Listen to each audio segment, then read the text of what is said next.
In this video, we are going to talk a little bit more about density.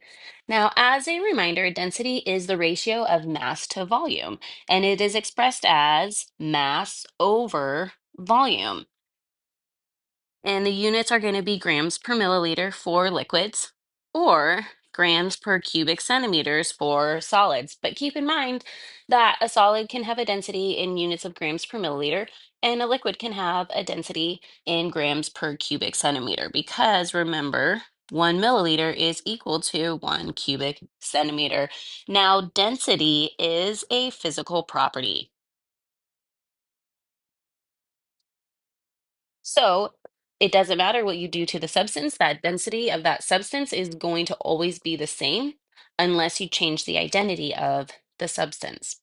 Now, density, since it is mass over volume, can be used as a conversion factor. So let's get a little practice doing this type of problem. So here I have determined the density of a 12.471 gram sample of glass that displaces 2.33 milliliters of water. Now, in this case, I'm not going to be using density as a conversion factor, but I am going to use the mass and the volume to determine the density of that object. And then I can use table 2.4 to identify what the possibility of that object could be. So for this problem, my mass is equal to 12.41 grams and my volume is equal to 2.33 milliliters. So in order to calculate my density, which is going to be the mass over the volume, I'm going to take that 12.41 grams and divide it by the 2.33 milliliters. So go ahead and plug that into your calculator.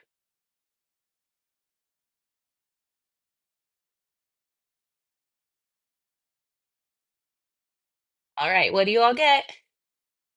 Yep, I get 5.35 grams per milliliter as well. Now, if we look at the table in our book, we can see that there is a lot of different densities. However, nothing matches to it perfectly. But remember, we're in a lab situation, so we don't have to have it perfect. We can get a close enough idea. And if we look at our table, it looks like lead glass has a density of 5.46, so that could be the possible identity of this. Now,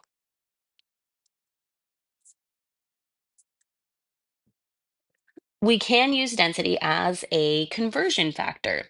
So in this case, I have calculate the mass of 75 milliliters of urine with a density of 1.018 grams per cubic centimeter. Now, in this problem, I see that I have two numbers that are provided. We have 75 milliliters and 1.018 grams per cubic centimeter.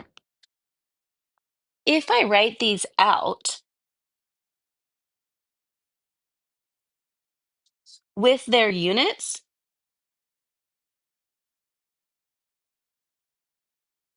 it makes it much easier to see what is my given and what is a conversion factor.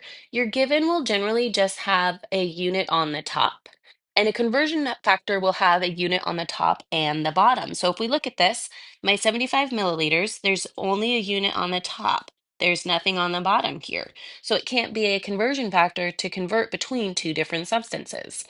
Now, my density, on the other hand, has a unit on the top and a unit on the bottom. So it can be used to convert between two different substances. So that means my 75 milliliters is my given, and the density must be my conversion factor. So now all I need to do is find my need. Remember, the need is going to be in the form of a question or a bossy statement. So my first thing said in this problem is calculate the mass. So I am going to need the mass, which has units of grams. Now I can use my density to convert between units of milliliters and grams. So I'm going to set this up by starting with my given, and I can use my density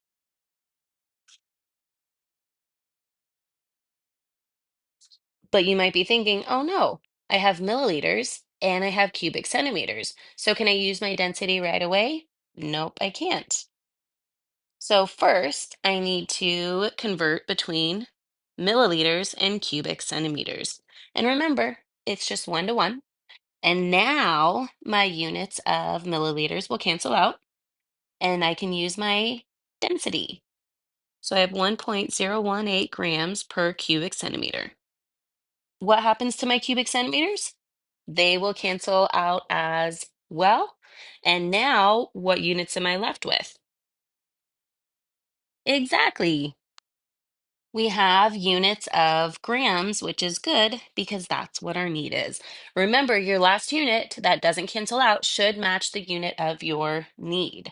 So go ahead and plug this into your calculator. And what do we get?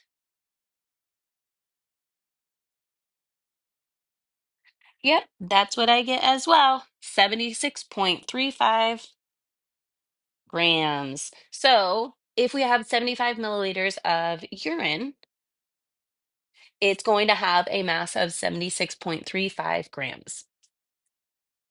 All right, let's look at this next example. We have the density of a plastic explosive is 1.45 grams per cc. What do you think this cc is? It is going to be cubic centimeters. That's just another way to represent it. So a single cartridge has a mass of 1.00 times 10 to the 2 grams. What is the volume of the cartridge? So I can set this up again, exactly like I did before. And here I notice in I'm provided with two different numbers. So I want to look at their units. One of them has a unit on the top and the bottom.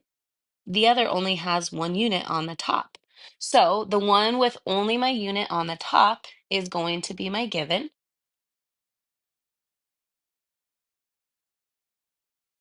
So my given is going to be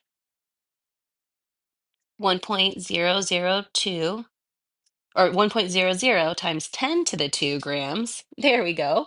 And then the other number has to be my conversion factor because I have stuff on the top and the bottom. Now I can see what it is that I have to find. I can look at my need. And that is going to be in the form of a question or a bossy statement. So here I see I have a question mark. So let's go see what it's asking for. What is the volume? So in this case, my density is given in cubic centimeters. And since it doesn't specify what volume I need, I'm going to use the one that's easiest for me and just do cubic centimeters. So just like above, we're going to start with our given. And we're going to use our conversion factor to change to volumes of cubic centimeters. Now, as you might have noticed, can we use our conversion factor as it is written? No, that would not get us to cancel our units of grams out. We have grams on the top, so I have to have grams on the bottom. So that means I need to flip my conversion factor. So we can do 1 cubic centimeter over 1.45 grams. Now my units of grams cancel. I'm left with units of cubic centimeter, which is good because that is the unit of my need. They match. Go ahead and plug this into your calculator, and what do we get?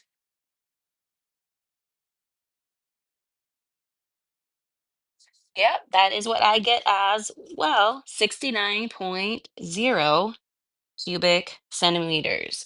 Now, I want to be very clear about this.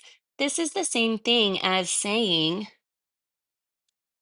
69 cc's. Those are the exact same things. Now, at crime scenes, glass is a very popular thing, and it's very important to have strategic ways to analyze the different types of glass that you will find. So, we have what is called the sink float method.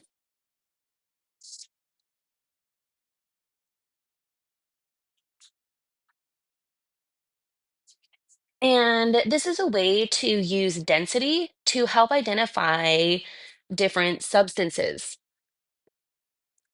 When you put objects into a solution with a known density, if the object is less dense, it will float. If the object is more dense, it will sink.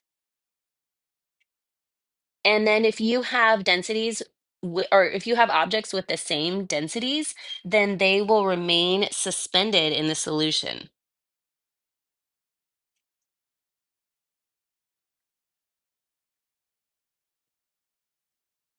So this is why if you threw a rock into your pool, it's going to sink. Not because the rock is heavier, right? Because all of those gallons and gallons of water are very, very heavy.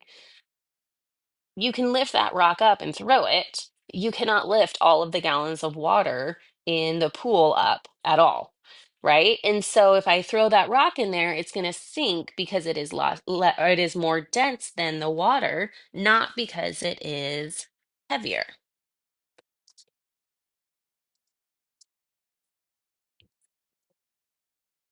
We have what is called the density gradient method.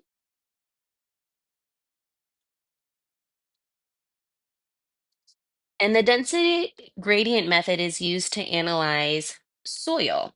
So, soil can be introduced to any type of cylinder containing a solution of varying densities, and the soil particles will sink until their density matches the density of that particular liquid.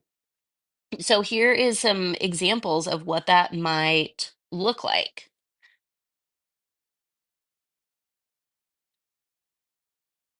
right here.